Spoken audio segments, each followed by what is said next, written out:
Hello everyone, good evening. आज हम बात करेंगे सेल के बारे में। सेल हम क्या करते हैं, basically anatomy and physiology subject के अंदर पढ़ते हैं जब हम बात करते होते हैं नर्सिंग की। तो जो एनाटॉमी एंड फिजियोलॉजी सब्जेक्ट होता है उसमें क्या पढ़ते हैं? एनाटॉमी। एनाटॉमी का मतलब क्या होता है? एनाटॉमी यानी कि स्ट्रक्चर। एनाटॉमी का मतलब होता है स्ट्रक्चर। क्या होता है?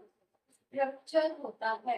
और फिजियोलॉजी का मतलब होता है फंक्शन, यानी कि हमारी बॉडी के का जो स्ट्रक्चर है, स्ट्रक्चर यानी कि जितनी भी हमारी बॉडी के अंदर ऑर्गन्स हैं वो काम कैसे करते हैं। अब हम एनाटॉमी एंड फिजियोलॉजी में क्या पढ़ते हैं? एनाटॉमी का मतलब हो गया स्ट्रक्चर, बॉडी के स्ट्रक्चर के बारे में। और फिजियोलॉजी का मतलब होता है वो जो स्ट्रक्चर हमारी बॉडी का है, जितने भी ऑर्गन है, हाउ दे फंक्शन। ओके, तो आज हम यहाँ पे बात करेंगे सेल के बारे में, जो एक बहुत ही ज्यादा बेसिक टॉपिक रहने वाला है एनाटॉमी एंड फिजियोलॉजी सब्जेक्ट का। ठीक है, तो हम सेल को स्टार्ट करते हैं।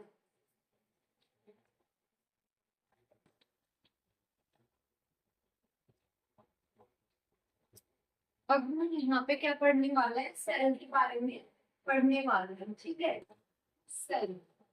सेल क्या होती है? हमारी बॉडी की स्मॉलेस्ट यूनिट होती है। सेल क्या है? हमारी बॉडी की स्मॉलेस्ट यूनिट होती है। Smallest structural and functional unit of the body. ठीक है, यानी कि सेल क्या है?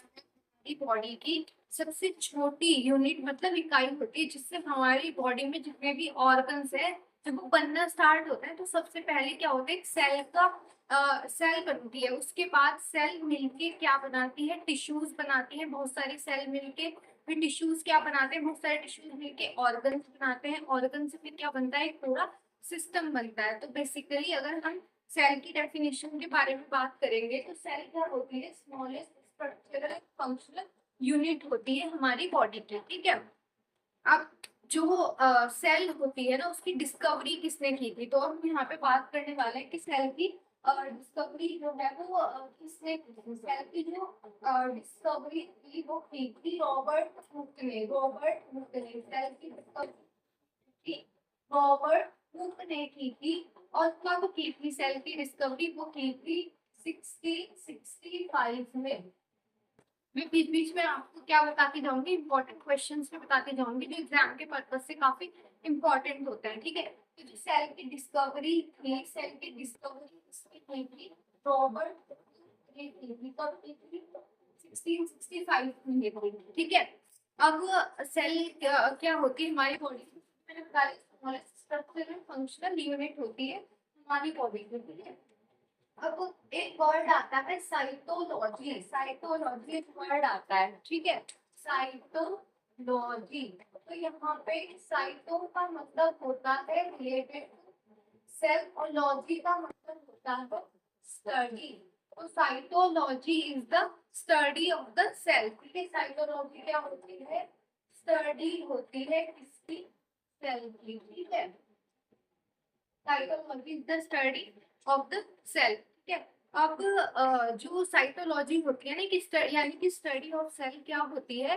कंफर्मेटिव डायग्नोसिस होती है किसका? कैंसर का। ठीक है, जैसे कि किसी को कैंसर हो जाता है तो हम क्या बोलते हैं? उसको बायोप्सी करवा लीजिए। उसमें एक छोटा सा टिश्यू का पार्ट कट करके वो जो टिश्यू है उसमें से सेल्स को अलग करके क्या किया जाता है? उनकी स्टडी की जाती है कि उनमें वो बिनाइन है, मैलिग्नेंट है, कौन सा मतलब कौन से टाइप का उसमें कैंसर डेवलप हो रहा है। ठीक है, साइकोलॉजी क्या होती है? स्टडी होती है सेल की, जो हम यूज करते हैं किसके लिए? कैंसर के डायग्नोसिस के लिए। किसके लिए? कैंसर के डायग्नोसिस के लिए। ठीक है, कैंसर के डायग्नोसिस के लिए हम क्या करते हैं? यूज करते हैं किसको? साइकोलॉजी को, यानी कि स्टडी ऑफ सेल को। ठीक है, अब हम यहाँ पे बात करेंगे इसकी कि कैसे हमारी बॉडीज में सेल, सेल से टिश्यू, टिश्यू से ऑर्गन, ऑर्गन से सिस्टम, ये सब चीजें बनती हैं। ठीक है, तो अगर हम यहाँ पे बात करें कि जो सेल होती है, जैसे सेल क्या है? स्मॉलेस्ट यूनिट है, यानी कि सबसे छोटी यूनिट है हमारी बॉडी की सेल। ठीक है, सेल से क्या बन गया है देखो, सेल से बहुत सारी सेल इकट्ठा हो जाएंगी तो वो क्या बनाती है, टिश्यू बनाते हैं। क्या बनाते हैं, टिश्यू बनाते हैं। ठीक है, और टिश्यू, बहुत सारे टिश्यूज मिलकर फिर क्या बनाते हैं, ऑर्गन बनाते हैं। एक क्या हुआ, बहुत सारी सेल्स एक साथ आई, सेल्स एक साथ आने के बाद उनसे टिश्यू बना, फिर जब टिश्यू बना, टिश्यू से फिर क्या बना, एक पूरा ऑर्गन बन गया। ऑर्गन से पूरा क्या बनेगा, सिस्टम बनेगा। सिस्टम, जैसे कि हम अपने डाइजेस्टिव सिस्टम की बात ले लेते हैं। जैसे कि अगर हमारे पहले क्या हुआ, स्टमक का फॉर्मेशन हुआ जब बेबी बॉर्न में होता है, बेबी बॉर्न नहीं होता, वो पूरा बन रहा होता है मदर की बॉडी, मदर के फॉर्म में। तो क्या होगा, पहले सेल्स आएंगी, सेल्स में इनकी क्या बनाएंगी, टिश्यू बनाएंगे, और पूरा सिस्टम बनता है, और फिर सिस्टम से क्या बन जाएगी, पूरी की पूरी बॉडी बनती है। ठीक है, एज यू नो कि हमारी जो बॉडी है बहुत सारे सिस्टम से मिलके बनी होती है। जैसे नर्वस सिस्टम हो गया, फिर रेस्पिरेटरी हो गया, डाइजेस्टिव सिस्टम हो गया, स्केलेटन सिस्टम हो गया, यूरिनरी सिस्टम हो गया। तो इन सिस्टम से पूरी क्या बनती है, फिर बॉडी बनती है। पहले बहुत सारी सेल्स आई, सेल से फिर टिश्यू बना, टिश्यू से फिर ऑर्गन बना, और सिस्टम से क्या बना, फिर बॉडी बन गई। ठीक है, अब हमने सेल की स्टडी को क्या बोल दिया था, साइटोलॉजी। सेल की स्टडी को क्या बोला, साइटोलॉजी। ठीक है, तो ऐसे अब टिश्यूज की स्टडी को भी कुछ बोलते होंगे, तो टिश्यूज की स्टडी को हम बोलते हैं हिस्टोलॉजी। क्या बोलते हैं, हिस्टोलॉजी। हिस्टोलॉजी ये क्या होती है, स्टडी ऑफ टिश्यू होती है। Histology the study of tissue. ठीक है, यहाँ पे मैंने आपको पूरा समझा दिया हुआ है। सेल, सेल मिलके टिश्यू बनाएंगे, टिश्यू से फिर ऑर्गन बनेगा, ऑर्गन सिस्टम, और सिस्टम से फिर क्या बनता है, पूरी की पूरी बॉडी बनती है। अब हम क्या करते हैं, आगे बढ़ते हैं। ठीक है, तो 18th सेंचुरी में क्या हुआ था, एक थ्योरी आई थी। ठीक है, 18th सेंचुरी में क्या हुआ था, एक थ्योरी आई थी। इसका थ्योरी थी 18th सेंचुरी में, एक क्या आई, थ्योरी आई थी। थ्योरी क्या थी, बिगनिंग ऑफ लाइफ। ठीक है, बिगनिंग ऑफ लाइफ। ठीक है, तो थ्योरी थी beginning of life, beginning of life. तो इस थ्योरी के अकॉर्डिंग क्या थी, सेल क्या होती है, बिगनिंग होती है हमारी लाइफ की। ठीक है, इस थ्योरी के अकॉर्डिंग क्या होता है, cell is the beginning of life. Cell क्या होती है, बिगनिंग है इसकी हमारी लाइफ की। ठीक है, बिगनिंग ऑफ लाइफ, यानी कि बिना सेल के हमारी बॉडी बनना इम्पॉसिबल है। एज आई टोल्ड यू कि बहुत सारी सेल मिलके क्या बनाती है, एक टिश्यू, टिश्यू से फिर क्या बनता है, एक पूरा ऑर्गन बनता है, ऑर्गन से पूरा सिस्टम, सिस्टम से फिर बॉडी बनती है। तो 18th सेंचुरी में थ्योरी आई थी जिसका नाम था बिगनिंग ऑफ लाइफ, और इस थ्योरी के अकॉर्डिंग सेल क्या है, बिगनिंग ऑफ लाइफ है, यानी कि हमारी लाइफ की शुरुआत ही कहाँ से होती है, सेल के बनने से होती है। ठीक है, अब हम आगे बात करते हैं फर्दर। तो अब हम पढ़ेंगे कि सेल होती कितने टाइप की है। पढ़ेंगे सेल के टाइप्स के बारे में, पढ़ेंगे न्यूक्लियस के बेस पे। ठीक है, तो हम यहाँ पे निकालेंगे type of cell, type of cell according nucleus. ठीक है,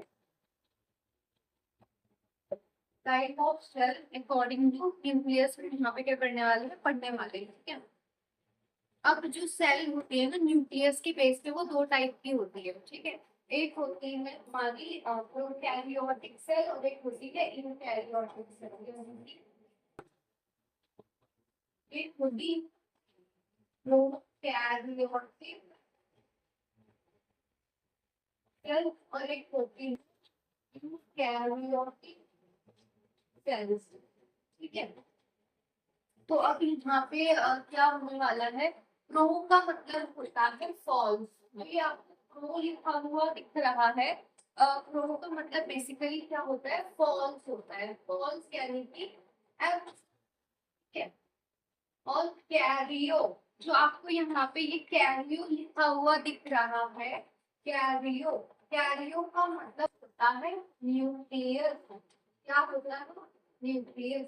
प्रो का मतलब होता है फॉल्स और कैरियर का मतलब होता है न्यूक्लियस। ठीक है, यानी कि जो प्रोकैरियोटिक सेल होती है उनमें न्यूक्लियस क्या होता है? नहीं होता है। और न्यूक्लियस किस चीज के लिए रिस्पॉन्सिबल होता है? सेल के डिवीजन के लिए। इतना आपको समझना है। सेल जो होती है न्यूक्लियस के अकॉर्डिंग दो टाइप की होती है, एक होती है प्रोकैरियोटिक सेल, एक होती है यूकैरियोटिक सेल। तो जो प्रोकैरियोटिक सेल्स होती है, प्रो का मतलब होता है एब्सेंट, कैरियो का मतलब होता है न्यूक्लियस, यानी कि इनमें न्यूक्लियस नहीं होता है। और जो यूकैरियोटिक सेल होती है इनमें क्या होता है? न्यूक्लियस होता है। यू का मतलब होता है नॉर्मल और कैरियो का मतलब होता है न्यूक्लियस। ठीक है, यानी कि जो यूकैरियोटिक सेल्स होती है इनमें क्या होता है? न्यूक्लियस प्रेजेंट होता है। इनमें क्या होता है? न्यूक्लियस एब्सेंट होता है प्रोकैरियोटिक सेल में, और यूकैरियोटिक सेल में क्या होता है? न्यूक्लियस प्रेजेंट होता है। ठीक है, इतना आप लोगों को समझ आ चुका है। तो अब न्यूक्लियस जो होता है वो क्या होता है? सेल के डिवीजन के लिए रिस्पॉन्सिबल होता है। अब सेल डिवीजन के लिए रिस्पॉन्सिबल होगा। अब आप सोच सकते हैं कि जिस सेल में न्यूक्लियस नहीं होगा दैट्स मीन उसका डिवीजन नहीं होगा। ठीक है, उस सेल का क्या होगा? डिवीजन नहीं होगा, यानी कि वो सेल दो पार्ट में डिवाइड नहीं हो सकती, एक से दो नहीं बन सकती है। अब हमारी बॉडी में एक टाइप की ऐसी सेल होती है जिनमें न्यूक्लियस प्रेजेंट नहीं होता है। ये बहुत ज्यादा इंपॉर्टेंट क्वेश्चन है। ठीक है, वो सेल होती है आरबीसी। कौन सी सेल होती है? आरबीसी। आरबीसी क्या होती है हमारी बॉडी में? प्रोकैरियोटिक सेल्स होती है। कौन सी सेल्स होती है? प्रोकैरियोटिक सेल्स होती है। ठीक है, इनमें क्या होता है? न्यूक्लियस एब्सेंट होता है। हमारी बॉडी में जितनी भी सेल्स बनती हैं उनमें क्या होता है?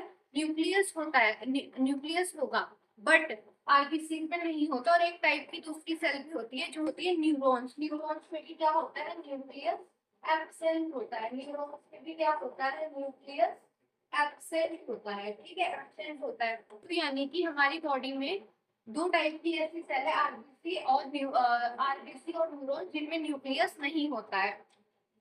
तो यहाँ पे बात करेंगे कि जो जितनी भी हमारी बॉडी में सेल्स होती है ना उनका क्या होता है?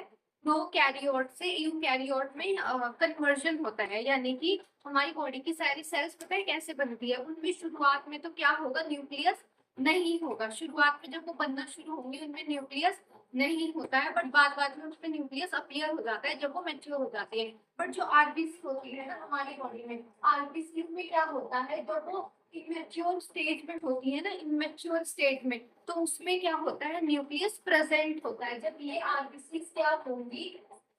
इमेच्योर स्टेज में होती है, तो इसमें क्या होता है? न्यूक्लियस प्रेजेंट होता है। बट जब ये पूरी बनके तैयार हो जाती है तो इनमें क्या होता है? न्यूक्लियस एब्सेंट होता है। न्यूक्लियस क्या होता है? एब्सेंट होता है, यानी कि नहीं होता है। तो एक मेन क्वेश्चन यहाँ से बन जाता है कि हमारी बॉडी में ऐसी कौन सी सेल होती है जो प्रोकैरियोटिक सेल होती है? वो होती है आरबीसी, जिनमें क्या होता है? न्यूक्लियस प्रेजेंट नहीं होता। और न्यूरॉन्स भी होती है जिनमें क्या होता है? सेल डिवीजन नहीं होता है। और सेल डिवीजन के लिए कौन सा ऑर्गन रिस्पॉन्सिबल होता है? सेल का कौन सा पार्ट रिस्पॉन्सिबल होता है? वो होता है न्यूक्लियस। ठीक है, तो यानी कि जिस सेल में न्यूक्लियस एब्सेंट होगा उस सेल का डिवीजन नहीं होगा। ठीक है, तो अब एक वर्ड आता है यहाँ पे कैरियोकाइनेसिस। कौन सा वर्ड आता है? कैरियोकाइनेसिस।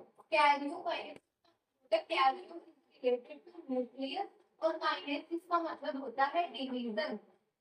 ठीक है, इस वर्ड को आप याद रख सकते हैं। कैरियोकाइनेसिस मतलब कि डिवीजन ऑफ न्यूक्लियस। तो हमने यहाँ पे सेल अकॉर्डिंग न्यूक्लियस दो टाइप की पढ़ी है। एक होती है प्रोकैरियोटिक सेल, एक होती है यूकैरियोटिक सेल। प्रोकैरियोटिक सेल वो होती है जिनमें न्यूक्लियस एब्सेंट होता है, यानी कि होता ही नहीं है। ठीक है, और यूकैरियोटिक सेल का मतलब होता है जिन सेल में क्या होता है? न्यूक्लियस प्रेजेंट होता है। ठीक है, और हमारी बॉडी में ऐसी कौन सी टाइप की सेल होती है जिनमें न्यूक्लियस नहीं होता है? आरबीसी और न्यूरॉन्स होती है जिनका डिवीजन नहीं होता है। ठीक है, अब बेसिकली अब हम बात करने वाले हैं कि जो पार्ट्स होते हैं ना सेल के, वो क्या क्या पार्ट्स होते हैं, ठीक है। पार्ट सेल के पार्ट्स के बारे में बात करेंगे, पार्ट्स ऑफ सेल, ठीक है। हम सेल के पार्ट्स के बारे में यहाँ पे बात करेंगे। क्वेश्चन भी बता रही हूँ जो कि आप नोट डाउन कर सकते हैं। तो पार्ट्स ऑफ सेल क्या होता है, मैं आपको एक स्टोरी सुना के ये पार्ट्स के बारे में बताऊंगी। आप लोग याद कीजिए कि जो पार्ट्स होते हैं ना सेल के, वो क्या होता है कि चलो पहले स्टोरी स्टोरी सुनते हैं। आप लोग इमेजिन कीजिए कि आप लोग क्या कर रहे हैं। आप लोग किसी हम ना किसी पूल की या फिर किसी समुद्र की किसी सी की क्या करने जा रहे हैं, सैर करने जा रहे हैं, ठीक है। आप लोग इमेजिन कीजिए, जस्ट क्लोज योर आईज और इमेजिन कि हमने क्या किया, हम सब लोग बैठे सबमरीन के अंदर। अब सबमरीन का स्ट्रक्चर जो क्या है, गोल है, ठीक है।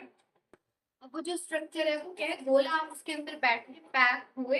अब आप सी की तरफ देखिए जिसकी सैर आप करने जा रहे हैं, उस सी के बारे में सोचें, यानी कि बहुत बड़ा सा समुद्र है, बहुत बड़ा सी है, स्विमिंग पूल कुछ भी मान सकते हैं आप, जिसकी क्या है, बहुत बड़ा है, उसकी चारों तरफ बाउंड्री है, ठीक है।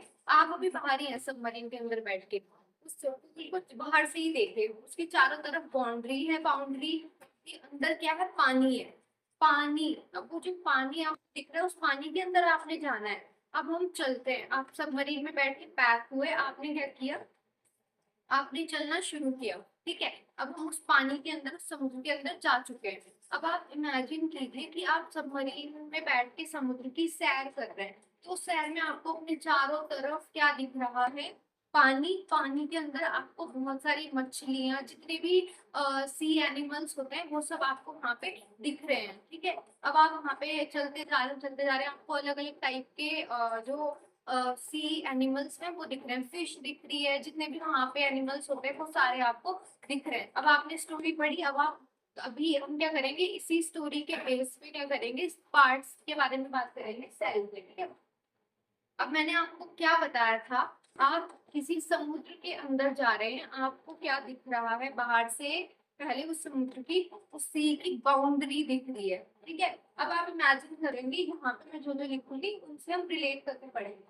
पार्ट ऑफ सेल की जब हम बात करेंगे, तो पार्ट ऑफ सेल में यहाँ पे हम कैसे बात करेंगे कि बेसिकली क्या होंगे, तीन पार्ट्स होंगे, कितने पार्ट्स होंगे, तीन पार्ट्स होंगे सेल के। सबसे पहला होगा सेल मेम्ब्रेन, क्या होगा, सेल मेम्ब्रेन। यहाँ पे मैं बना देती हूँ ना, एक सेल बना के दिखा देती हूँ। जैसे मान लीजिए कि आप इस समुद्र के अंदर गए, ठीक है, और यहाँ पे आपको बहुत सारा क्या दिखा, पानी दिखा, वहाँ पे आपको बहुत सारा क्या दिख गया है, पानी दिखा, ठीक है। पानी के अंदर बहुत सारे आपको क्या दिखे, ये आप इनको सी एनिमल्स मान लीजिए, जो भी थे वहाँ पे आपको एनिमल्स दिखे, और उसके अंदर ही क्या है आपकी, ये मैं ग्रीन कलर से आपकी क्या बना दे रही हूँ, सबमरीन बना दे रही हूँ, ठीक है। ये आप, ये ये बाहर की बाउंड्री है, जिस सी के अंदर आप घूमने के लिए गए, वो सबमरीन में बैठ के, और ये ब्लू कलर से उसका पानी है, और वहाँ के आपको क्या दिख रहे हैं, सारे एनिमल्स दिख रहे हैं, इतना याद रखना है। अब हम बात कर रहे हैं सेल के parts, parts of the cell, cell membrane, जिसको हम क्या बोलते हैं, यूनिट मेम्ब्रेन भी बोलते हैं, यूनिट मेम्ब्रेन, या फिर हम इसको क्या बोलते हैं, प्लाज्मा मेम्ब्रेन भी बोलते हैं, ठीक है। प्लाज्मा मेम्ब्रेन भी बोलते हैं। अब हम सेकंड पार्ट की बात करते हैं सेल के। सेल का सेकंड पार्ट क्या होता है, साइटोप्लाज्म, साइटोप्लाज्म। देखो ये क्या हो गया, हमारी सेल मेम्ब्रेन हो गई, ठीक है, ये क्या हो गए, सेल मेम्ब्रेन हो गई, यानी कि जो समुद्र की आपको आउटर बाउंड्रीज दिख रही थी, वो क्या हो गई, उसको आप सेल मान लो, वो क्या हो गई, उस आउटर बाउंड्रीज क्या हुई आपको, सेल की मेम्ब्रेन हो गई, जिसको हम यूनिट मेम्ब्रेन और प्लाज्मा मेम्ब्रेन को बोलते हैं।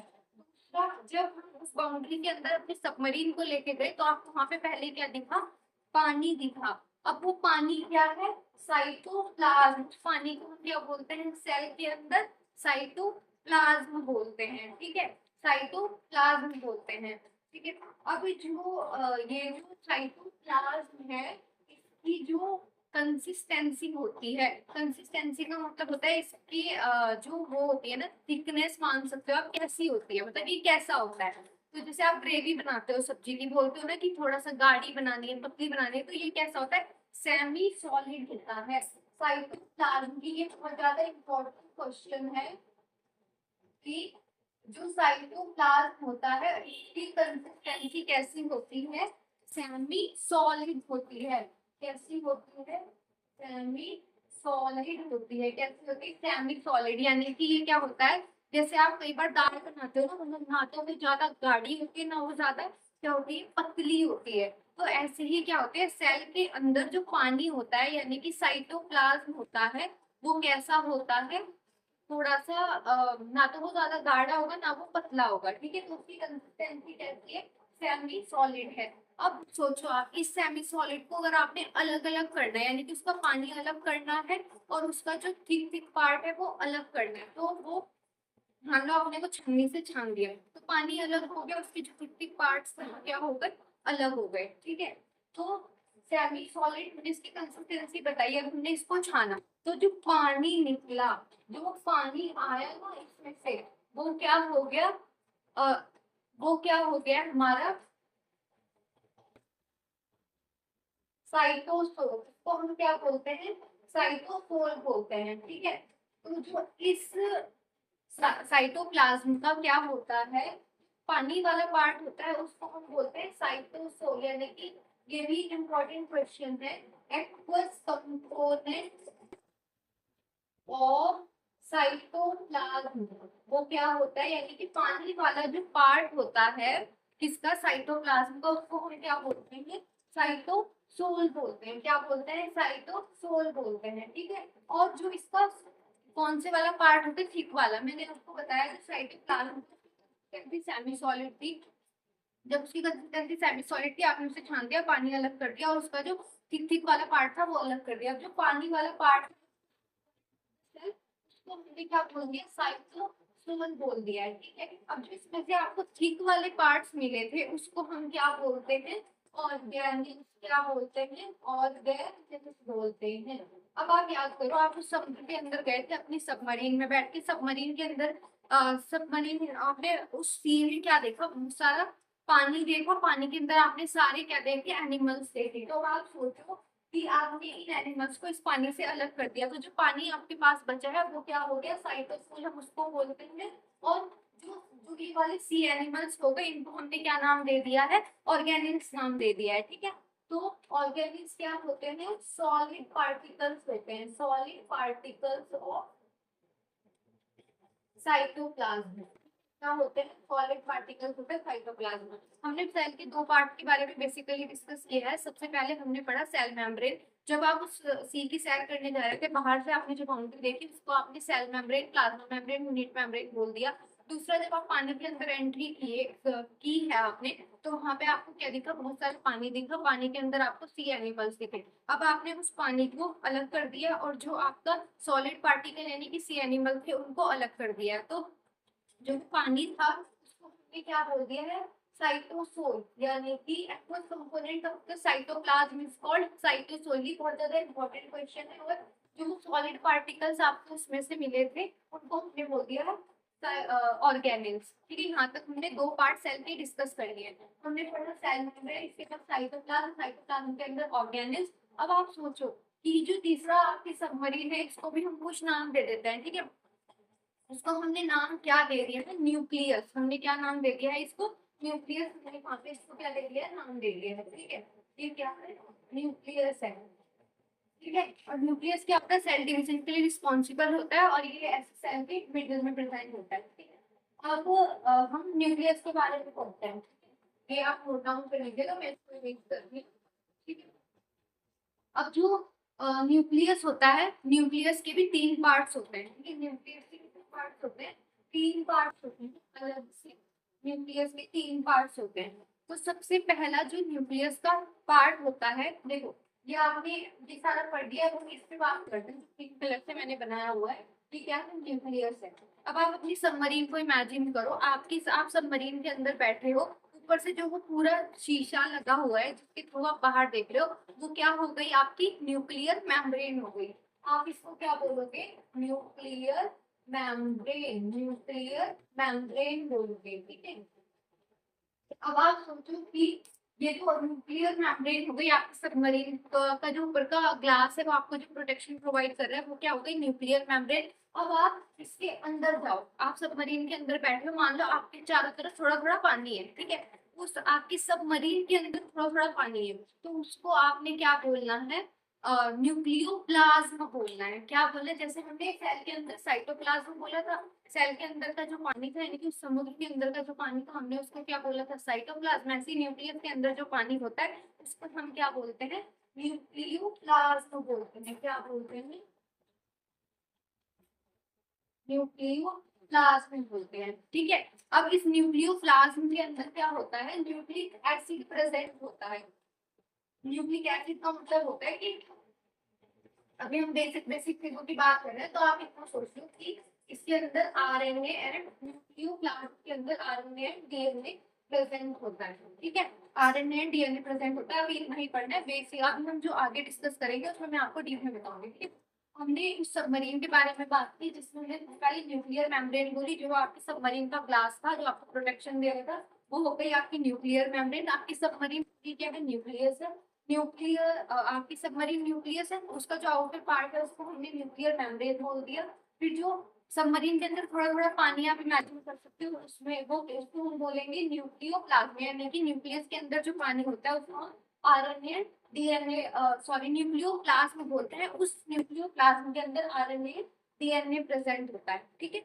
अब हम बात करेंगे कि अब आप देखना कि ये जो आपको न्यूक्लियस बताया मैंने न्यूक्लियस बनाया है, यानी कि आपके जो सबमरीन है ये मैंने न्यूक्लियस बनाया है, ठीक है। अब इसके अंदर भी एक छोटा सा स्ट्रक्चर आपको दिख रहा है। अब इस छोटे से स्ट्रक्चर को हम यहाँ पे क्या नाम दे देंगे, न्यूक्लियोलस। क्या नाम दे देंगे हम इस स्ट्रक्चर को, न्यूक्लियोलस नाम दे देंगे, ठीक है। इस स्ट्रक्चर को हमने क्या नाम दे दिया है, न्यूक्लियोलस नाम दे दिया है, ठीक है। एक मिनट,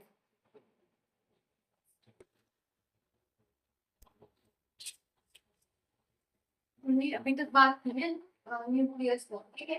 तो हमने जो आपकी सबमरीन थी हमने उसको क्या मान लिया, न्यूक्लियस माना। न्यूक्लियस मानने के बाद आपकी सबमरीन का जो ग्लास था बाहर वाला हमने उसे न्यूक्लियर मेम्ब्रेन मान लिया है। न्यूक्लियस के अंदर भी कुछ पानी होता है उसको हम न्यूक्लियोप्लाज्म बोलते हैं।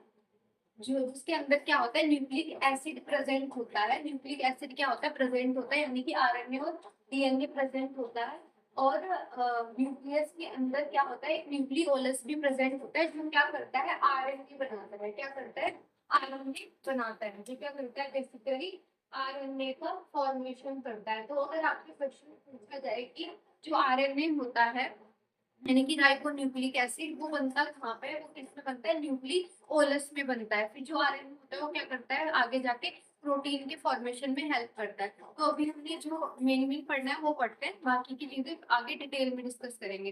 तो अभी तक मैंने आपको क्या बताया है, सेल के बारे में बताया। सेल का हमने कैसी एक स्टोरी के थ्रू हमने सेल की स्टडी की है, उसके पार्ट्स की। हम एक सबमरीन में बैठ के एक सी की सैर करने गए हैं, वहां पे हमें बेसिकली क्या दिखा, बाहर से हम एक सबमरीन में बैठे हमने देखा एक सी है बहुत बड़ा, जिसमें क्या है बाहर बहुत सी की बाहर वाली एक बाउंड्री है जिसको हमने क्या बोल दिया है, सेल मेम्ब्रेन, यूनिट मेम्ब्रेन या फिर प्लाज्मा मेम्ब्रेन हमने बोल दिया है, ठीक है। अब आप अपने सबमरीन में बैठ के उस सी के अंदर गए, अंदर जाके आपने देखा वहां पे बहुत सारा पानी था, पानी के अंदर सी एनिमल्स थे। तो उस पानी को हमने क्या बोला, यानी कि साइटोप्लाज्म, उस पानी को हमने क्या बोला, साइटोप्लाज्म, यानी कि सेल के अंदर जो पानी होता है उसको हम क्या बोलते हैं, साइटोप्लाज्म बोलते हैं। अब जो साइटोप्लाज्म होता है उसमें वो उसकी जो कंसिस्टेंसी होती है वो क्या होती है, सेमी सॉलिड होती है। सेमी सॉलिड का मतलब ना तो वो ज्यादा पतला होगा ना वो ज्यादा गाढ़ा होगा, ठीक है। अब हमने बात की कि हमने उस जो हमारा साइटोप्लाज्म है उसको सेपरेट कर दिया, पानी को अलग किया, यानी कि जैसे हम चाय छानते हैं ऐसे छाना, पानी अलग किया और उसमें से क्या किया, जो सी एनिमल्स थे वो अलग कर दिए। तो जो वो पानी था उसको हमने क्या बोल दिया है, aqueous component of the cell. Cytosol, जो वो पानी था उसको हम बोलेंगे साइटोसोल। जब हमने साइटोप्लाज्म को छाना, छानने के बाद जो पानी मिला उसको हमने साइटोसोल बोला, which is very important question for the exam purpose. और जो उसके बाद हमें उसमें से सॉलिड पार्टिकल्स मिले उसको हमने क्या बोला, ऑर्गेनिल्स बोला। जो सी एनिमल्स थे बेसिकली उनको हमने क्या बोल दिया, ऑर्गेनिल्स बोल दिया, ठीक है। अब ऑर्गेनिल्स के बाद हमने पढ़ा कि जो आपकी सबमरीन होगी हमने उसको कंसीडर किया न्यूक्लियस। अब जो न्यूक्लियस होता है, न्यूक्लियस था वो क्या होता है, सेल डिवीजन के लिए रिस्पॉन्सिबल होता है, मैंने आपको बता दिया। हमने आपकी एज न्यूक्लियस यहाँ पे कंसीडर किया। फिर न्यूक्लियस की भी तीन पार्ट हमने बताए। एक बताई न्यूक्लियर मेम्ब्रेन, न्यूक्लियर मेम्ब्रेन के अंदर न्यूक्लियोप्लाज्म जिसके अंदर क्या होता है, न्यूक्लिक एसिड प्रेजेंट होता है, यानी कि डीएनए और आरएनए प्रेजेंट होता है। और न्यूक्लियोलस, न्यूक्लियोलस क्या होता है, न्यूक्लियस के अंदर ही एक न्यूक्लियस जैसा स्ट्रक्चर होता है जिसको क्या बोलते हैं, न्यूक्लियोलस बोलते हैं। जिसकी जो क्या करता है, न्यूक्लियोलस बेसिकली आरएनए का क्या करता है, फॉर्मेशन करता है, ठीक है। अब आरएनए क्या करता है, आरएनए होता है प्रोटीन के फॉर्मेशन के लिए, ठीक है। इसके प्रोटीन के फॉर्मेशन के लिए बेसिकली रिस्पॉन्सिबल होता है। अभी मैंने आपको यहाँ पे आपको बेसिक बेसिक चीजें बताऊंगी, डिटेल में हम आगे स्टडी करेंगे, ठीक है। अब हम क्या करेंगे, इन सब चीजों के बारे में जितने मैंने आपको सेल के पार्ट्स बताए इनके बारे में सेपरेट सेपरेट हम स्टडी करेंगे, ठीक है। सबसे पहले हम पढ़ेंगे सेल मेम्ब्रेन, यूनिट मेम्ब्रेन या फिर प्लाज्मा मेम्ब्रेन के बारे में, मतलब सेल मेम्ब्रेन के बारे में हम यहाँ पे स्टडी करेंगे। तो हम इसको उसी स्टोरी के थ्रू स्टडी करने वाले हैं, ठीक है।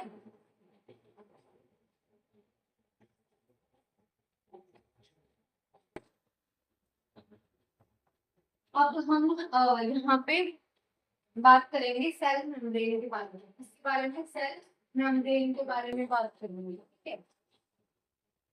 जिसको हमने यूनिट मेम्ब्रेन और प्लाज्मा मेम्ब्रेन भी बोला था, ठीक है। अब जो सेल मेम्ब्रेन होती है ना, सेल 18th सेंचुरी में, मतलब पहले की थ्योरीज के अकॉर्डिंग जो थी सेल मेम्ब्रेन क्या मतलब कुछ थ्योरीज आई थी पहले जिन्होंने अपने अपने अपने अपने अकॉर्डिंग इसको डिस्कवर किया था, डिस्क्राइब किया था। बट एक ना फ्लूइड मोज़ेक मॉडल आया था 18th सेंचुरी में। क्या आया था, फ्लूइड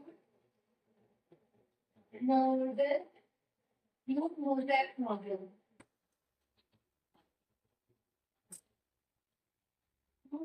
मॉडल के अकॉर्डिंग क्या होती है, सेल मेम्ब्रेन क्या होती है, बाइलेयर होती है, ठीक है। ये भी एक इम्पोर्टेंट क्वेश्चन है, सेल मेम्ब्रेन क्या होती है, बाइलेयर होती है। According to model cell membrane is,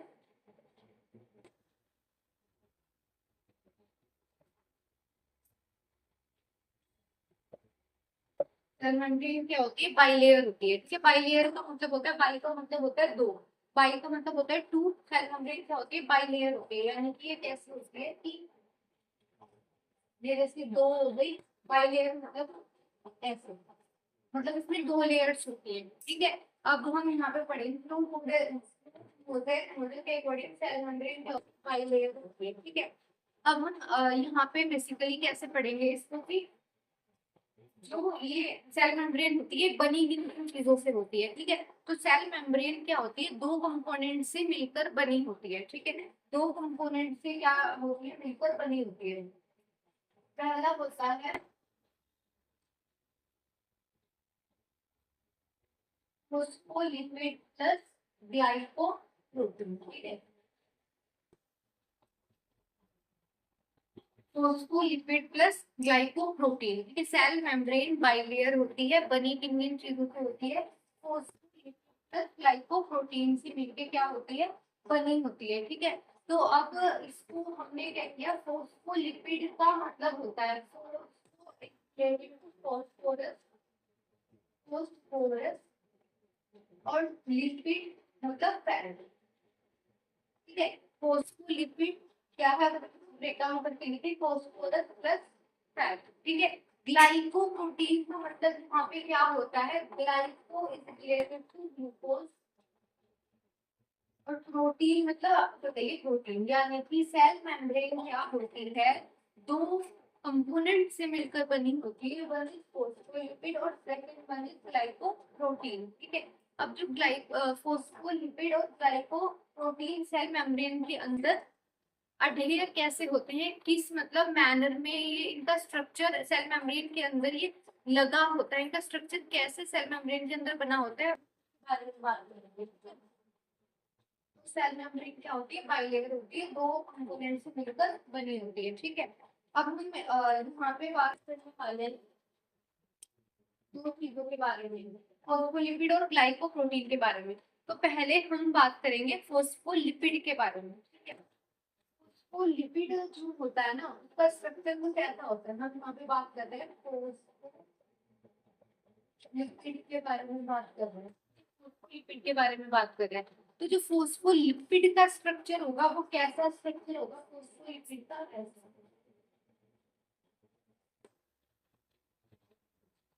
ऐसा स्ट्रक्चर क्या होता है, फॉस्फोलिपिड का होता है। तो फॉस्फोलिपिड, तो जो फॉस्फोरस होता है ना, फॉस्फोरस वो क्या होता है, हेड वाला पार्ट होता है। फॉस्फोरस होता है हेड वाला पार्ट और लिपिड होता है टेल वाला पार्ट, ठीक है। जो ये लिपिड है ना, ये क्या होगा, ये वाला पार्ट हो गया फॉस्फोरस और लिपिड, फॉस्फोलिपिड, ठीक है। फॉस्फोरस हेड वाला पार्ट हो गया और लिपिड हो गया टेल वाला पार्ट। जो फॉस्फोरस होता है ना, वो क्या होता है, हाइड्रोफिलिक होता है, यानी कि हाइड्रो मतलब वाटर, इसको ना वाटर से क्या नहीं लगता है, डर नहीं लगता है, ठीक है। फॉस्फोरस को क्या होता है, वाटर से डर नहीं लगता। जो ये होता है, ये क्या होता है, हाइड्रोफिलिक होता है। जो फॉस्फोरस वाला पार्ट है वो क्या होता है, हाइड्रो होता है, यानी कि इसको वाटर से डर नहीं लगता है। और जो लिपिड होता है वो क्या होता है, हाइड्रोफोबिक होता है। क्या होता है, हाइड्रोफोबिक होता है। क्या होता है, हाइड्रोफोबिक होता है, ठीक है। हाइड्रोफोबिक मतलब इसको क्या लगता है, वाटर से डर लगता है। तो अब ये जो सेल मेम्ब्रेन के अंदर इनका जो स्ट्रक्चर होता है वो पता है कैसे बना होता है, कुछ इस तरीके से बना होता है, क्योंकि लिपिड को तो वाटर से डर लगता है, तो ये सेल मेम्ब्रेन के अंदर कुछ इस तरीके से अटैच होते हैं, सेल मेम्ब्रेन तक के अटैच होते हैं इस तरीके से।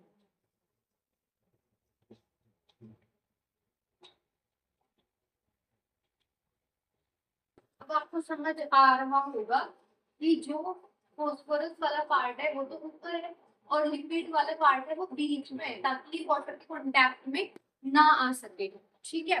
तो फॉस्फोलिपिड मैंने आपको बता दिया, फॉस्फोरस क्या है, हेड वाला पार्ट है, लिपिड क्या है, टेल वाला पार्ट है, ठीक है। जो साथ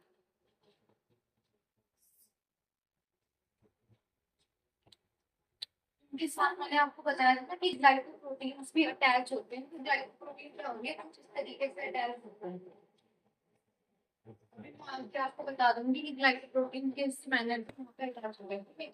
अब आप एक चीज याद कर सकते हो कि जो लिपिड मतलब फैट, हम क्या बोलते हैं, ज्यादा फैट नहीं खाना चाहिए, सब्जी में ज्यादा तेल मत डालो। तो क्यों बोलते हैं, क्योंकि तेल में ज्यादा फैट होता है। तो जब आप तेल और पानी को एक साथ मिक्स करते हो तो तेल कैसे पानी से अलग हो जाता है। तो यहाँ पे भी आप ऐसे ही याद रख सकते हो कि जो फैट है, लिपिड है, वो क्या करता है, पानी से डरता है, पानी से अलग हो जाता है, इसलिए वो सेल मेम्ब्रेन में कुछ इस तरीके से अटैच होता है, ठीक है। हमने फॉस्फोलिपिड के बारे में बात कर लिया, अब हम करते हैं ग्लाइकोप्रोटीन के बारे में बात, ठीक है। अब यहाँ पे क्या बात करेंगे, ग्लाइकोप्रोटीन के बारे में बात करेंगे, ग्लाइकोप्रोटीन। जो ग्लाइकोप्रोटीन होता है ना, वो कैसे काम करता है, वो किस तरीके से अटैच होता है सेल मेम्ब्रेन में। जैसे मैंने से आपको शो किया है, ये सारी क्या है हमारे पास, फॉस्फोलिपिड्स यहाँ पे हैं, ये क्या है, फॉस्फोलिपिड्स है।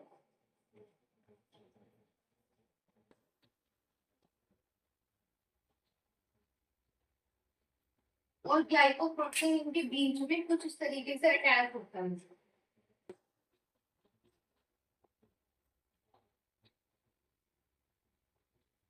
ठीक है, ग्लूकोज और प्रोटीन। तो आपके माइंड में एक बात आ रही होगी, जब जो हमारा फॉस्फोलिपिड वाला पार्ट, मतलब फॉस्फोलिपिड है जो ये तो पानी से डरता है, तो फिर सेल मेम्ब्रेन जो होती है उसमें उसका कोई फंक्शन भी होता है, मतलब चीजों को ट्रांसपोर्ट करना। सेल का फंक्शन आपको पता ही होगा, लाइक हर चीज को चीजों को ट्रांसपोर्ट करना, जैसे गैसेस को अलग अलग आयंस को वो जो फ्लूइड होता है उसको पानी को मतलब वो करना, सेल के अंदर भेजना, सेल के बाहर लाना, तो वो कैसे होता होगा? और वो कैसे होता है? वो होता है ग्लाइकोप्रोटीन के थ्रू। तो ग्लाइकोप्रोटीन के थ्रू होता है सारी चीजें, तो इन सब चीजों लिपिड के थ्रू जा सकती है, बट वो जो लिपिड वाला पार्ट है सेल मेम्ब्रेन का, वो तो पानी से डरता है। तो नेचर ने क्या किया, इसके साथ एक ग्लाइकोप्रोटीन की विंडो जैसे स्ट्रक्चर भी क्या कर दिए, अटैच कर दिया। अब आप पुरानी मूवीज की चीज देख सकते हो कि जो लाइक पुराने टाइम पे क्या होता था, फीमेल्स को बाहर नहीं भेजते थे, सो दे वर यूज्ड की लाइक कि मुझे तो बाहर जाना है, घूमना है। तो आपने मूवीज में भी देखा होगा, तो क्या करते थे, विंडो से ऐसे कुछ कपड़ा वपड़ा बांध के फिर नीचे उतरते थे। तो यहाँ पे आप याद कर सकते हो ऐसे ही कि पानी को जब कहीं से जाने का रास्ता नहीं मिला, तो नेचर ने क्या बना दी, एक विंडो बना दी, आईसीओ आईसीएफ और ईसीएफ, यानी कि इंट्रा सेल्यूलर फ्लूइड और एक्स्ट्रा सेल्यूलर फ्लूइड के ट्रांसपोर्टेशन के लिए। अभी बेसिकली सिर्फ इतना समझना है कि जो ग्लाइकोप्रोटीन होती है, वो उसका मेन काम यहाँ पे क्या है, वो क्या करती है, हमारी सेल के सेल से अगर फ्लूइड को बाहर जाना है या फ्लूइड को अंदर आना है, वो कौन काम करेगा उसके लिए, ग्लाइकोप्रोटीन काम करेंगे। सिर्फ आपने इतना समझना है, ठीक है। तो हमने यहाँ पे बात की सेल मेम्ब्रेन की। सेल मेम्ब्रेन जो होती है बाइलेयर होती है, वो दो चीजों से मिलकर बनी होती है, फोस्फोलिपिड प्लस ग्लाइकोप्रोटीन। फोस्फोलिपिड का मतलब होता है फोस्फोरस और लिपिड से, ग्लाइकोप्रोटीन का मतलब होता है ग्लूकोज और प्रोटीन से मिलकर बनी होती है। तो जो फोस्फोरस और का स्ट्रक्चर होता है वो कुछ इस तरीके से होता है, जिसका हेड वाला जो पार्ट है वो क्या होता है, हाइड्रोफिलिक होता है, यानी कि पानी से इसको डर नहीं लगता। और जो वाला पार्ट होता है वो क्या होता है, हाइड्रोफोबिक होता है। हेड, ये वाला इसका क्या है, हेड वाला पार्ट है। ये वाला क्या है, हेड है। और ये क्या है, इसकी टेल है, ठीक है। यानी कि जो फोस्फोलिपिड का हेड है वो पानी से नहीं डरता है, लेकिन फोस्फोलिपिड की जो फोस्फोलिपिड के स्ट्रक्चर होता है, उसकी जो तेल होती है ना, लिपिड वाला पार्ट, वो पानी से डरता है। लिपिड मतलब तेल, जैसे तेल और पानी को मिक्स करते हैं तो वो कैसे अलग हो जाता है, ठीक है। फिर हमने बात की ग्लाइकोप्रोटीन की। ग्लाइकोप्रोटीन मतलब ग्लूकोज प्लस प्रोटीन। ये क्या करता है, एक विंडो की तरह काम करता है हमारी सेल से फ्लूइड को अंदर और बाहर ले जाने के लिए, ठीक है। यहाँ पे हमारा फिर हमने देखा कि कैसे होता है फोस्फोलिपिड और ग्लाइकोप्रोटीन का सेल मेम्ब्रेन के अंदर। तो वो होता है जो फोस्फोलिपिड होता है ना, यानी कि फोस्फोरस का जो हेड वाला, फोस्फोरस का जो हेड वाला पार्ट क्या होता है, तो इस तरीके से अरेंज होता है आउटर और इनर में, और मिड में क्या होता है, लिपिड वाला पार्ट होता है, यानी कि टेल होती है, ठीक है। फिर हमने बात की ग्लाइकोप्रोटीन की। तो ग्लाइकोप्रोटीन एक विंडो जैसा स्ट्रक्चर क्रिएट करके क्या होती है, सेल मेम्ब्रेन में अटैच होती है, ठीक है। अब हम बात करेंगे साइटोप्लाज्म के बारे में। अब देखो वापस से हम स्टोरी पे आते हैं। हमने क्या किया था, सी को बाहर से देखा था, बाहर से हमने देखा था एक बहुत बड़ा सी था या स्विमिंग पूल या जो भी था, उसके बाहर से एक बहुत बड़ी बाउंड्री थी। तो हमने बाउंड्री के बारे में पढ़ाई अब कर ली। सेल मेम्ब्रेन फंक्शन के बारे में बात करने वाले हैं, ठीक है। तो हमने क्या किया, सेल मेम्ब्रेन की जो एनाटॉमी थी उसके बारे में हमने बात की हुई है कि सेल मेम्ब्रेन का स्ट्रक्चर क्या होता है। जैसे सेल मेम्ब्रेन क्या होती है, बाई लेयर होती है, यानी कि दो चीजों से, दो लेयर से मिलकर बनी होती है। फर्स्ट वन इज फोस्फोलिपिड और सेकंड वन इज ग्लाइकोप्रोटीन, ठीक है। तो अब हम क्या करेंगे, उसकी फिजियोलॉजी के बारे में बात करेंगे कि वो कैसे कैसे फंक्शन करती है, ठीक है। तो मैंने यहाँ पर फंक्शन को एनालाइज कर लिया हुआ है। Protection, transportation, provide shape and framework to the cell, exchange of reactants, thermoregulation, excretion, absorption, excretion. तो प्रोटेक्शन में बेसिकली क्या होता है, जैसे मैंने आपको स्टोरी में वो सबमरीन वाला चीज बताया था। तो सबमरीन का क्या था, जो आउटर ग्लास था आपको क्या कर रहा था, आपको प्रोटेक्शन प्रोवाइड कर रहा था वो। तो उसमें ऐसा नहीं था कि वो जो ग्लास था, उस ग्लास की वजह से मतलब ऐसा था कि पानी अंदर नहीं आ पा रहा था, मछलियां अंदर नहीं आ पा रही थी। तो ऐसे ही हमारी जो सेल होती है, सेल क्या करती है, हमारी बॉडी में बहुत सारा प्रोटेक्शन प्रोवाइड करती है। सेल मेम्ब्रेन जो होती है वो हमारी बॉडी को बहुत सारा प्रोटेक्शन प्रोवाइड करती है। लाइक कोई चीज अंदर आना चाहे, वो हमारे लिए हेल्पफुल नहीं है तो हम उसको अंदर आने नहीं देगी। तो सेल मेम्ब्रेन क्या करती है, इसी तरीके से हेल्प करती है। और हम बात करते हैं ट्रांसपोर्टेशन के बारे में। ट्रांसपोर्टेशन का मतलब होता है कि लाइक एक जगह से दूसरी जगह ले जाना चीजों को। तो सेल मेम्ब्रेन कैसे ये काम करती होगी, तो सेल मेम्ब्रेन बेसिकली ये काम करती है डिफ्यूजन के थ्रू, ठीक है। डिफ्यूजन का मतलब होता है movement of particles higher concentration to lower concentration, ठीक है। तो इसमें यानी कि जो चीजें क्या होंगी, ज्यादा से कम की तरफ मूव करेंगे। जैसे हम एग्जांपल ले लेते हैं गैसेस का, जैसे हमने सांस लिया, लंग्स में क्या है, ऑक्सीजन ज्यादा है और ब्लड में ऑक्सीजन कम है, तो एल्वेओलाई के थ्रू वहां पे क्या होगा, जो ऑक्सीजन और कार्बन डाइऑक्साइड का क्या होगा, एक्सचेंज होगा गैस का।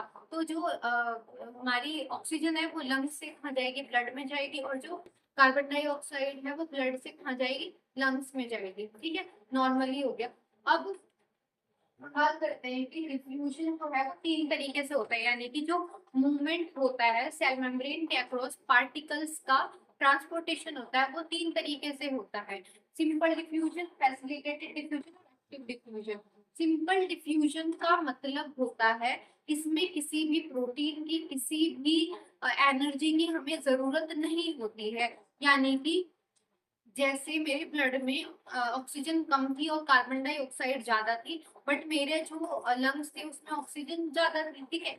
तो मैंने क्या किया, बाहर से ऑक्सीजन ली, अपने लंग्स को दी, फिर वो एल्वियोलाई के थ्रू मेरे ब्लड में गई और वहां से कार्बन डाइऑक्साइड मेरे लंग्स में आ गई। तो यानी कि ऑक्सीजन क्या थी, मेरे लंग्स में ज्यादा थी, वो मेरे ब्लड में चली गई, और जो कार्बन डाइऑक्साइड थी वो मेरे कहाँ से, ब्लड से लंग्स में आ गई। तो ये होता है सिंपल डिफ्यूजन। सिंपल डिफ्यूजन का एक और एग्जांपल है इथेनॉल और यूरिया का ट्रांसपोर्टेशन, ठीक है। ऐसे ही दूसरा होता है फैसिलिटेटेड डिफ्यूजन। फैसिलिटेटेड डिफ्यूजन का मतलब होता है यहाँ पे कि जैसे मैंने आपको थोड़ी देर पहले ये वाली चीज भी बताई थी, लाइक कि जो पुरानी मूवी में जो फीमेल होती थी वो क्या करती थी कि सीधा रास्ता ना मिलने पर वो विंडो का जैसे यूज करते थे। तो विंडो का यूज करने में उनको क्या होता था, जैसे उन्होंने कोई शील्ड ली, जिसको बांधा, फिर विंडो से बाहर चले गए जो भी उन्हें जाना होता था। तो ऐसे ही यहाँ पे नेचर ने क्या किया, एक विंडो प्रोवाइड की। विंडो प्रोवाइड की, जैसे ग्लाइकोप्रोटीन प्रोवाइड किया। मैंने आपको बताया भी था कि किस तरीके के स्ट्रक्चर सेल मेम्ब्रेन के अंदर, ठीक है। तो इस तरीके के स्ट्रक्चर जो सेल मेम्ब्रेन के अंदर थे, उनके थ्रू क्या हुआ, जो फ्लूइड था वो ट्रांसपोर्ट होता था, ठीक है। अब जैसे मैंने आपको बताया था कि जो फोस्फोलिपिड होता है, यानी कि फोस्फोरस और लिपिड होता है। तो जो लिपिड था वो तो पानी से करता है, वो तो हाइड्रोफोबिक होता है, तो नेचर ने क्या किया, ग्लाइकोप्रोटीन बना दिया। तो ग्लाइकोप्रोटीन, अब ग्लाइकोप्रोटीन यानी कि इन प्रोटीन के थ्रू क्या होता है, जो भी हमारी बॉडी में वो होता है ना, फ्लूइड होता है, वो ट्रांसपोर्ट होता है। जैसे intracellular fluid, extra cellular fluid को मैं अगली क्लास में आपके साथ डिस्कस करूंगी। तो फ्लूइड जो होता है वो फैसिलिटेटेड डिफ्यूजन के थ्रू क्या होता है, ट्रांसपोर्ट होता है। और ऐसे ही कुछ आयंस का मूवमेंट भी फैसिलिटेटेड डिफ्यूजन के थ्रू होता है। आप नॉर्मली ऐसा समझ सकते हैं, लाइक कि सिंपल डिफ्यूजन से जब काम नहीं बना तो कुछ चीजों को प्रोटीन की जरूरत पड़ी, तो नेचर ने ग्लाइकोप्रोटीन क्या किया, बना दिया। तो सिंपल डिफ्यूजन प्लस ग्लाइकोप्रोटीन को जब मिक्स करेंगे तो बनेगा फैसिलिटेटेड डिफ्यूजन, यानी कि ग्लाइकोप्रोटीन के थ्रू सेल मेम्ब्रेन के अक्रॉस किसका, आईसीएफ और ईसीएफ का ट्रांसपोर्टेशन होगा। तीसरा था एक्टिव डिफ्यूजन। अब एक्टिव डिफ्यूजन कैसे हुआ, लाइक कि जैसे कुछ चीजें क्या हुई, सिंपल डिफ्यूजन से भी नहीं ट्रांसपोर्ट हो पाई, कुछ चीजें फैसिलिटेटेड डिफ्यूजन से भी ट्रांसपोर्ट नहीं हो पाई, तो उनको क्या थी, एक फोर्स की जरूरत थी। जैसे उस फीमेल को विंडो के थ्रू बाहर जाना था, बट उसको डर था, तो उसकी फ्रेंड ने पीछे से बोला कि आई हैंडल, तुम जाओ। तो एक फोर्स दे रही थी पीछे से। तो ऐसे ही नेचर ने यहाँ पे क्या बनाया, एक्टिव डिफ्यूजन बनाया, जिसमें क्या हुआ, उनको कुछ प्रोटीन तो था ही, बट उसके साथ एनर्जी भी प्रोवाइड करवाई गई, जिससे कुछ कुछ चीजें सेल मेम्ब्रेन के थ्रू बाहर जा सके। तो इसका एग्जांपल है अमाइनो एसिड का ट्रांसपोर्टेशन, सोडियम पोटेशियम पंप और कैल्शियम पंप, ठीक है। तो इनमें क्या था, मतलब एक एनर्जी की जरूरत थी, तो नेचर ने क्या किया, इनको एनर्जी प्रोवाइड की फैसिलिटेटेड डिफ्यूजन यानी कि प्रोटीन के साथ। तो अगर फैसिलिटेटेड डिफ्यूजन प्लस एनर्जी को ऐड कर दिया जाए तो वो बनता है एक्टिव डिफ्यूजन। बेसिकली यहाँ पे हमने बात की कि कैसे सेल मेम्ब्रेन के अक्रॉस जितनी भी चीजें होती है उनका ट्रांसपोर्टेशन होता है, वो होता है डिफ्यूजन के थ्रू। डिफ्यूजन का मतलब होता है जब चीजें हायर अमाउंट से लोअर अमाउंट की तरफ जाती है। अब वो कैसे जाएंगी, तीन तरीके से जाएंगे, सिंपल डिफ्यूजन, फैसिलिटेटेड डिफ्यूजन और एक्टिव डिफ्यूजन। अब सिंपल डिफ्यूजन में क्या था कि चीजों को लाइक सिंपल डिफ्यूजन में चीजों को किसी भी भी चीज की जरूरत नहीं थी, जैसे कि गैसेस का ट्रांसपोर्टेशन होना लंग्स से ब्लड में, तो वो नॉर्मली हो जाती थी। बट कुछ चीजों को क्या थी, उसकी जरूरत थी, प्रोटीन की जरूरत थी, जैसे कि फ्लूइड का ट्रांसपोर्टेशन। तो फ्लूइड के ट्रांसपोर्टेशन ने फ्लूइड के ट्रांसपोर्टेशन के लिए नेचर ने बना दिया ग्लाइकोप्रोटीन, यानी कि वो खिड़की, उस खिड़की के थ्रू वो सारा फ्लूइड बाहर और अंदर आता जाता रहा, ठीक है। और ऐसे ही कुछ आयंस भी फैसिलिटेटेड डिफ्यूजन के थ्रू बाहर आते जाते रहे हैं। तो इसका सिंपल डिफ्यूजन के साथ जब प्रोटीन ऐड हुआ तो उसको हमने बोला फैसिलिटेटेड डिफ्यूजन। बट जब काम फैसिलिटेटेड डिफ्यूजन से भी नहीं बना, तो फिर हमने नेचर ने क्या किया, इस फैसिलिटेटेड डिफ्यूजन के साथ, इस प्रोटीन के साथ थोड़ी सी एनर्जी को भी ऐड कर दिया। तो ये फिर बना एक्टिव डिफ्यूजन। एक्टिव डिफ्यूजन में क्या होता था कि चीजें नॉर्मली बाहर और अंदर नहीं आ जा पाती थी, उनको थोड़ी फोर्स की जरूरत थी। तो फोर्स के लिए नेचर ने एनर्जी प्रोवाइड की, जिसका एग्जाम्पल है सोडियम, पोटेशियम और कैल्शियम। ठीक है। तो फैसिलिटेटेड डिफ्यूजन के साथ अगर हम एनर्जी मिक्स करते तो उसको बोलेंगे एक्टिव डिफ्यूजन। तो वो हमने क्या कर लिया, प्रोटेक्शन और ट्रांसपोर्टेशन इसके फंक्शन हमने पढ़ लिए। और ये जो बाकी के फंक्शन थे ये हम ऑर्गेनिल्स के थ्रू भी पढ़ सकते हैं, ठीक है। जब मैं आपको अभी ऑर्गेनिल्स बताऊंगी, यानी कि जो वो पानी जो आपने सबमरीन के सॉरी सी के अंदर आप देख रहे हो, उस पानी के अंदर जो स्ट्रक्चर देख रहे हो जैसे मछलियां और ये सब, तो ऐसे ही सेल के अंदर साइटोप्लाज्म होता है, यानी कि वो पानी होता है, उसके अंदर कुछ छोटे छोटे स्ट्रक्चर्स होते हैं। जब हम उनके बारे में पढ़ेंगे तो हम इन फंक्शंस के बारे में भी पढ़ेंगे, ठीक है। तो एक्सचेंज ऑफ गैसेस है उसका एग्जांपल मैंने आपको दे दिया, जैसे कि लंग्स और ब्लड के बीच में गैसेस का एक्सचेंज होना। ऑक्सीजन लंग्स में ज्यादा है तो वो क्या करेगी, ब्लड में चली जाएगी। कार्बन डाइऑक्साइड ब्लड में ज्यादा होती है तो वो ब्लड से हमारे लंग्स में आ जाएगी, ठीक है। ऐसे ही ये टेम्परेचर का मेंटेनेंस भी करती है सेल मेम्ब्रेन। एक्सक्रीशन, जैसे कि कुछ चीजों को एक्सक्रीट कर देना, ठीक है।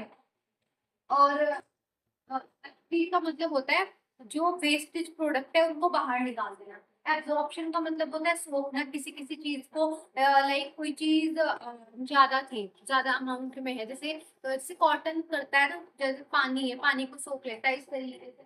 सिक्रीशन का मतलब होता है कुछ सेल्स होती है ऐसी जिनका काम सिक्रीशन करना ही है, जैसे स्लाइवरी ग्लैंड, यानी कि जो हमारे मुंह में स्लाइवा बनता है, थूक बनता है, कुछ सेल्स का काम ही यही होता है कि वो इनको इस स्लाइवा को ही सिक्रीट करती है। तो ये भी एक फंक्शन है। और प्रोटेक्शन में दो चीजें मेन होती है। प्रोटेक्शन में मैं आपको दो चीजें बताना भूल गई हूँ, तो मैं आपको बताती हूँ। इसमें दो मेन पॉइंट्स आते हैं। एक होता है फैगोसाइटोसिस। क्या होता है? फैगोसाइटोसिस, ठीक है। एक होता है पिनोसाइटोसिस, ठीक है। हम प्रोटेक्शन के अंदर पढ़ रहे हैं इसको। पिनोसाइटोसिस, फैगोसाइटोसिस का मतलब होता है angle of the solid particles. Angle of the solid particle, यानी कि एंगल्स का मतलब हो जाता है निकलना, निकल जाना, ठीक है। तो यानी कि जो सेल मेम्ब्रेन होती है वो कुछ ऐसी चीजों को खा जाती है, निकल जाती है, जो चीजें हमारी बॉडी के लिए क्या है, टॉक्सिक है। तो ये बहुत ज्यादा इम्पोर्टेंट टर्म है एग्जाम पर्पज से। फैगोसाइटोसिस का मतलब होता है कि हाउ कि जो कुछ वेस्ट प्रोडक्ट है जो हमारी बॉडी के लिए खराब है, सेल मेम्ब्रेन उसको इंगल्फ कर जाती है या फिर निकल जाती है, ठीक है। सॉलिड पार्टिकल, यानी कि जो सॉलिड यानी कि जो हार्ड पार्टिकल होंगे सेल मेम्ब्रेन उसको खा जाएगी। ऐसे ही पिनोसाइटोसिस, ये भी एक बहुत ज्यादा इंपॉर्टेंट टर्म है। पिनोसाइटोसिस का मतलब होता है ड्रिंकिंग ऑफ लिक्विड पार्टिकल, ठीक है। Drinking of liquid particles, drinking of liquid particles, ठीक है। तो फैगोसाइटोसिस का मतलब होता है निकलना, खा जाना। और पिनोसाइटोसिस का मतलब होता है पी जाना, यानी कि कुछ अगर सॉलिड पार्टिकल है तो सेल मेम्ब्रेन उसको खा जाएगी, जो कि टॉक्सिक है हमारी सेल के लिए। और पिनोसाइटोसिस का मतलब है कि अगर कोई लिक्विड प्रोडक्ट था, सेल मेम्ब्रेन उसको क्या कर देगी, पी जाएगी। लिक्विड प्रोडक्ट, ऐसा लिक्विड प्रोडक्ट जो क्या होगा, हमारी बॉडी के लिए टॉक्सिक है, तो ये उसको क्या करेगी, पी जाएगी। जैसे पानी पीते हैं ऐसे पी जाएगी। तो ऐसे ही ये हमें क्या करते हैं, ट्रांसपोर्ट सॉरी प्रोटेक्शन प्रोवाइड करती है, ठीक है। तो मैंने सेल मेम्ब्रेन के फंक्शन के बारे में बता दिया है। कुछ फंक्शंस ऐसे हैं जो ऑर्गेनल्स से रिलेटेड है, वो हम ऑर्गेनल्स वाली क्लास में पढ़ेंगे, जो कि मैं अब एक पार्ट 2 भी इस टॉपिक का शूट करने वाली हूँ। तो आप वहाँ पे जाके वो वाली वीडियो देख सकते हैं, वो मैं जल्दी अपने चैनल पे अपलोड कर दूंगी। अभी पार्ट 1 में हम इतना ही डिस्कस करेंगे, बिकॉज वीडियो बहुत ज़्यादा लेंथी ना हो इसीलिए। और आप नॉर्मली मुझे कमेंट सेक्शन में भी ड्रॉप कर सकते हैं कि आपको कौन सा टॉपिक पढ़ना है, मैं वो अपने चैनल पे अपलोड करूंगी। अगर आपको मेरा जो टीचिंग मेथड है वो अच्छा लगता है तो आप ये भी कमेंट सेक्शन में बता सकते हैं। Thank you so much. और आपको अगर ऐसा नहीं है कि थ्योरी बेस्ड ही आपको टॉपिक पढ़ने हैं, अगर आपको प्रैक्टिकल बेस्ड भी पढ़ने हैं एग्जाम पर्पस के लिए या फिर किसी और चीज के लिए, तो वो आप कमेंट सेक्शन में ड्रॉप करिए, तो मैं आपको प्रैक्टिकल बेसिस टॉपिक भी बता दूंगी। जैसे मैं नॉर्मल मैंने कई सारी चीजें प्रैक्टिकल वाली हॉस्पिटल सेटिंग में यूज होने वाली भी अपने चैनल पे अपलोड की हुई है। जैसे मैंने paediatric drip set, IV set, blood transfusion set और पीएमओ बहुत सारी चीजें मैंने अपने चैनल पे ये टॉपिक्स भी पढ़ाए हुए हैं शॉर्ट वीडियो में, ताकि वो सबको इजीली समझ आ सके। तो ऐसे ही आप सब अपने कमेंट ड्रॉप कर सकते हैं अगर आपको कोई टॉपिक पढ़ना है। Thank you so much. हम मिलते हैं नेक्स्ट पार्ट 2 में, जिसमें हम आगे ये वाला टॉपिक डिस्कस करेंगे ऑर्गेनल्स के बारे में, और बाकी सेल के बारे में जितना भी होता है वो हम पार्ट 2 में डिस्कस करेंगे। Thank you. मिलते हैं पार्ट 2 में।